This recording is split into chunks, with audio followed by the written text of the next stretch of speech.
আরও একবার আপনাদের স্বাগত জানাই আমাদের আরেকটি নতুন ট্রাভেল ব্লগে। আমরা এবার যাচ্ছি আবারও পাহাড়ের উদ্দেশ্যে, তবে না, এবারে দার্জিলিং বা কালিম্পং নয়, আমরা এবারে যাচ্ছি আমাদের প্রতিবেশী রাজ্য সিকিমে। কলকাতা এয়ারপোর্ট থেকে আমাদের ফ্লাইট ছিল সকাল 7:30টায় বাগডোগরার উদ্দেশ্যে। দেখা যাচ্ছে যে ফ্লাইট অলরেডি কিন্তু ছেড়ে দিয়েছে নির্ধারিত সময়েই।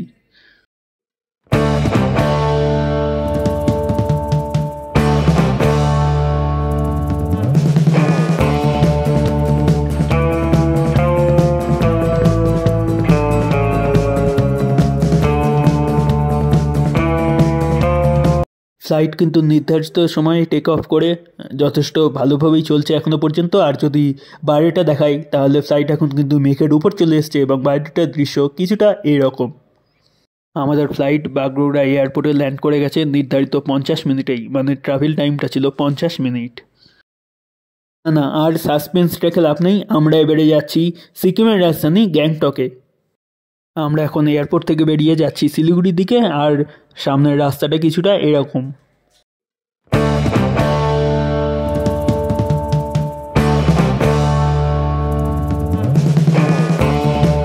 শিলিগুড়ি থেকে গ্যাংটকের দিকে যেতে মাঝখানে পড়ে সেভাক ফরেস্ট, আর এই ফরেস্টটা কিন্তু সত্যি দুর্দান্ত। দুদিকে গাছপালা আর মাঝখান দিয়ে রাস্তা, সত্যি দেখতে কিন্তু সুন্দর লাগে, খুবই সুন্দর লাগে।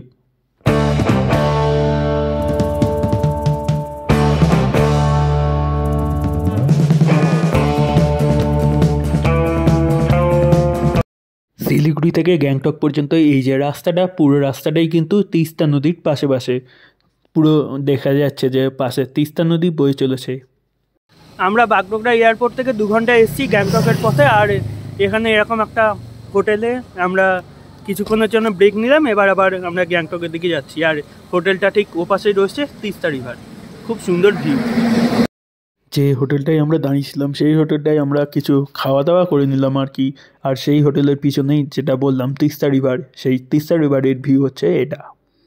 আর জায়গাটাই কিন্তু প্রচণ্ড রকমের হাওয়া দিচ্ছিল।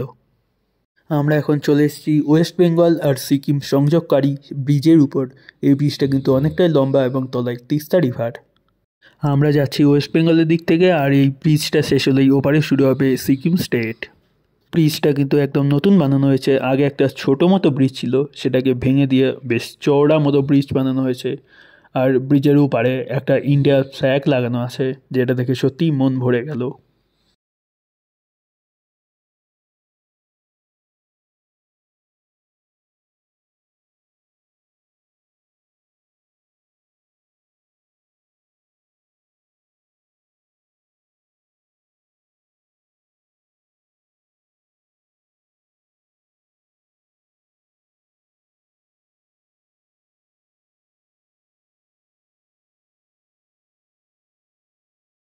একটা জিনিস লক্ষণীয় যে যেই ওয়েস্ট বেঙ্গল শেষ হলো এবং সিকিম শুরু হলো, রাস্তাঘাটের চেহারাই কিন্তু পুরো বদলে গেছে।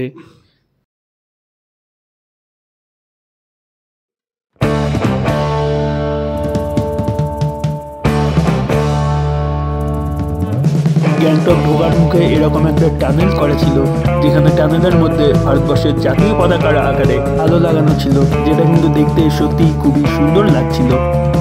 আমরা প্রায় গ্যাংটকে পৌঁছে গেছি, আর ইতিমধ্যে কিন্তু এখানে প্রচণ্ড মুষলধারে বৃষ্টিও শুরু হয়ে গেছে।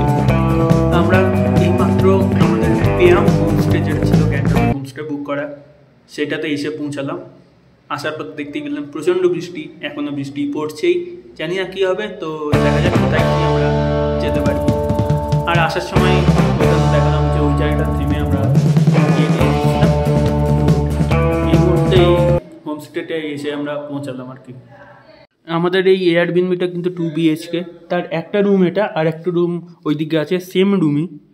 আর এইদিকে যেটা আছে এইদিকে একটা বিরাট বড় জানলা, এদিকে আয়নাও আছে, হ্যালো, আর ভিউটা বাইরে বৃষ্টি পড়ছে তো ওই জন্য একটু মেঘলা আছে, আদারওয়াইজ কিন্তু খুব ভালো ভিউ আছে, এখান থেকে দেখেই বোঝা যাচ্ছে। যথেষ্ট দারুণ ভিউ, কিন্তু পুরো পাহাড়ের ধাপে ধাপে যে বাড়িগুলো আছে সেগুলো দেখা যাচ্ছে, আর ওদিকে আস্তে আস্তে পাহাড় ধাপে ধাপে নেমে যাচ্ছে। দারুণ ভিউ, দারুণ ভিউ।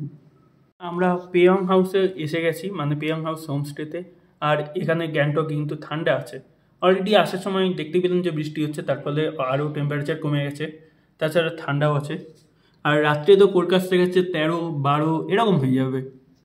এবার কিন্তু এখন বিকেলবেলা, ওয়েদারটা কিন্তু ক্লিয়ার হয়ে গেছে, বাড়িগুলো পরিষ্কার দেখা যাচ্ছে। কিন্তু আমি যদি একটু জুম করি, এগুলো কিন্তু অনেক তলা বাড়ি, তো পাহাড়ের ধাপে ধাপে আছে বলে মনে হচ্ছে দেশলাইয়ের বাক্স দেখা যাচ্ছে, কিন্তু কোনোটা কিন্তু একতলা বা ছোট বাড়ি কিন্তু নয়। আর ওইদিকেও কিন্তু পাহাড়ের গায়ে কিন্তু বাড়ি আছে, অল্প অল্প দেখা যাচ্ছে। বেশ ভালো লাগছে না? সন্ধেবেলা আশা করি বাড়িগুলোতে লাইট জ্বলে যাবে, তখন আরও ভালো লাগবে দেখতে। আর এই মুহূর্তে ওয়েদারটা ক্লিয়ার হয়ে গেছে।